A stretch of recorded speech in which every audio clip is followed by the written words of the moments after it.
Welcome to another episode of the IETs podcast. So today we are going to talk about child trauma. Yes, child trauma. Most of you don't know what child trauma is. So today, listen very well, sit back and relax. Okay, so I'm here with me, IET. Yes. So Charlie, how far? Charlie, I do. So enlighten us more on child trauma. Okay, for some time now, I've noticed that child trauma is not really focused that much. Because I'm saying this because we are always focused on the physical aspect of it, the abuse or sexual abuse, physical abuse. But we ignore the child neglect, that is the emotional part of child trauma. And it's something that must be dealt with because those things could lead to a physical abuse. Those things mature in a child and then can lead to any physical abuse or any emotional or psychological problem. So when we say child trauma, it's something like a wound. If maybe someone cuts you and you have a wound there, if somebody presses it, you feel pain. So it's something that is there. When somebody does something to you, it triggers you. And so it is something that will be there and be built. When it's built, it gets built and then affect your behavior during your adulthood. So child trauma is something that affects your mental health, your emotions, and then how you react to certain things because of your emotions being affected. Yes. Okay. Now, so as a lame person, how will you know that this child is traumatized? What are some of the things you have to look out for in terms for you to know that this person is going through a trauma? Sometimes you may not everyone that you see that is having a trauma, but mostly when you study someone, a child or your friend, someone you are close to, you can see that sometimes the person is mostly quiet, or sometimes they are just quick-tempered. You do something little, you don't even understand why they are angry, then they just get angry. You might think, this person there's some way, these people they challenge you, they racial, but it's not natural like that. It's something that is there, like this resentfulness. It is in them for some time. So when you do something wrong, they can't react to certain things well. So you might think, this person is something. So you just study that. So most of the time you study a person's relation to us, they find it difficult to relate with you. So they are mostly quiet, and then sometimes they have this quick temper issues. Yes. So sometimes you don't see those things, those two, you don't see it at all. But when you reach their adult state, and when you reach your adult state, you want to do things by yourself. You want to be mature. So when you are doing those things, sometimes they find it difficult to be productive. Like maybe something you learn to be faster than someone who is a chump. Yes, it will be a bit slow, and they'll feel like they are useless, they are nothing. So they give up so fast. So when someone gives up easily, most of the time they have child trauma. So now, those are some of the things you'll be able to identify. Yeah. Okay. So now let's take a look at what are some of the things, like factors that lead to child trauma. Okay, it depends on their childhood. When you're a childhood has been stolen from them, it can affect their life. When I say childhood being stolen, like certain things they need as a child. So when a child is growing up, they are mostly emotional. Now their brain is now developing, so they can't have some self-control and those things.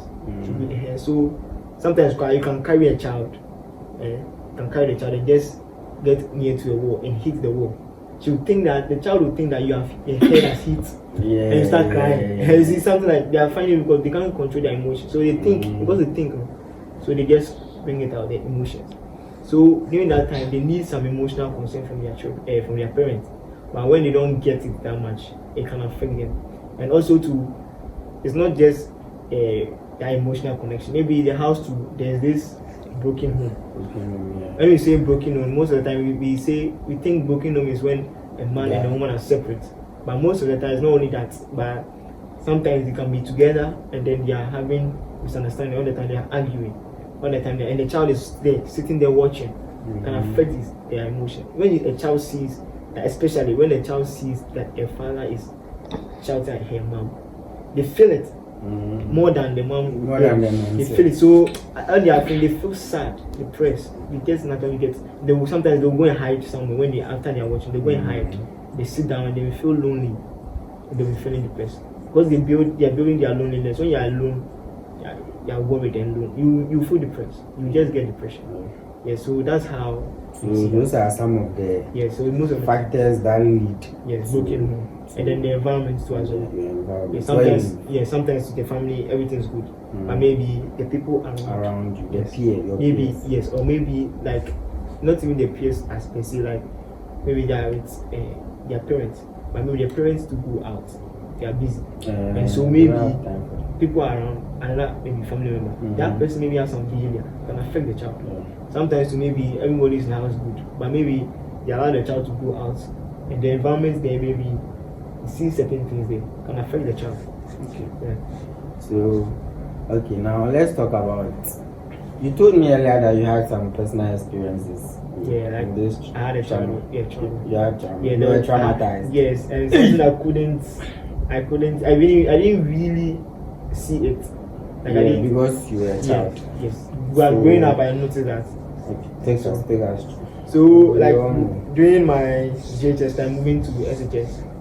Like things were tough for me, like the house.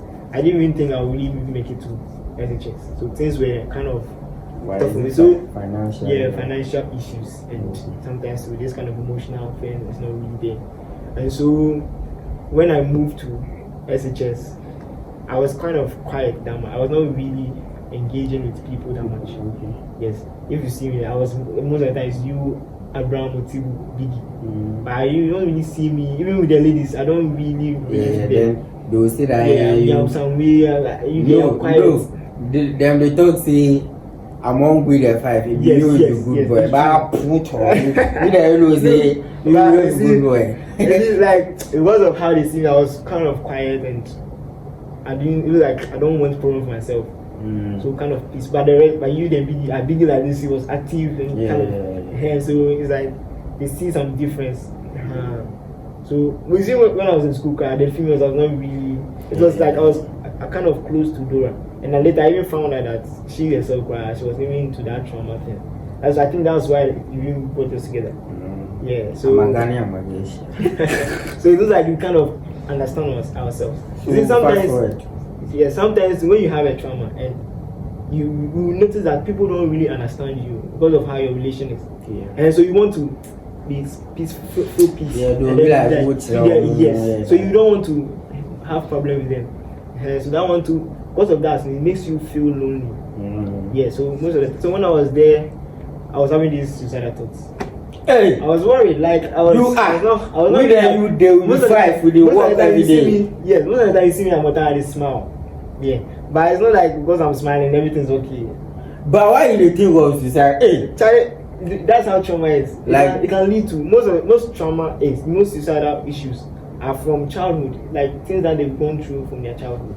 Yeah, most of the suicidal issues that I've seen in the US, when you study their family, I don't know that you know this lady, Lisa Maria, also Lisa Percy. Okay, that king of rock and roll, Elvis Presley. The daughter. Oh, okay. She married plenty people. She married some guy. He acted some movie. He acted as he was Noah, some funny guy, and he even acted the man that acted the Max. Yeah. She married that man, divorced. Michael Jackson married, divorced. Just 2 years and she divorced. And so their children, she was having children. So they are seeing this thing. Yeah. So I think during last year, the firstborn committed suicide. And most of the suicidal cases I've studied now, I noticed that it's because of the separation that most of the time they are coming from separated homes. Yeah, that broken home and divorce. Most of them are divorced. So I noticed that is also a part of the reason that they're having the suicidal issues as they grow up. Because they don't feel happy. But you don't know. Some of them you don't know. Even when was that? Is it after lockdown? Those times I found out some people having suicidal thoughts. Yeah. Because of I've gone through before, so I was able to find. You know your people. Yes. So I talked to the person, and Yeah. So right now, what are like some of the things, like you have to educate people, like what are the motivational stuff you tell people, like so that they can, the people who are traumatized that are watching you, what are some of the stuff you tell them in order for them not to have these suicidal thoughts? Because Charlie, if you think about suicide, that means you will feel during those times too, I was having the suicidal thoughts. I don't think it was really normal, because during those times too, I realized that sometimes I sleep and have sleeping paralysis. Like I'll sleep and be like, say something's holding me. I don't feel get up. So like you want to get up, but something's holding. Yes, you force. Sometimes you can't even move your head like this. Yeah, and it makes you, if you wake up, you get this like nightmare. So it makes you worried. It's even build the depression more. And you question the reason why you're on earth. And as you are worrying about, you're wondering why you're on earth, can lead to these thoughts. So what will you tell someone going through trauma right now? So right now, I just give a brief, because we will have to have another episode on that fully on that one. So with that one, you need to watch your inner self. Like you have to believe that you have potentials. If you don't believe you have potentials, you can't. You will not even try to know it. Yes. So when you believe you have potentials, you will try to find out the potential you have. So after you are in the process of identifying your potentials, you see that you try to do something. You start doing things, some things that you wonder, hey, I'm able to do this. Wow. And it makes you happy. It makes you feel like you're important. It makes you feel like you have a purpose on this earth. Yes. So on our next episode, we'll talk about how to heal from trauma. Yes. So that you can then focus on your life and be happy. Yeah, because I want to take it step by step. Okay, I understand. I want to really be detailed on that so that the person understands. Okay. So our next episode we'll talk about how to heal. Thank you for watching today's episode of the IETs podcast. We'll see you on our next episode. Bye. Bye.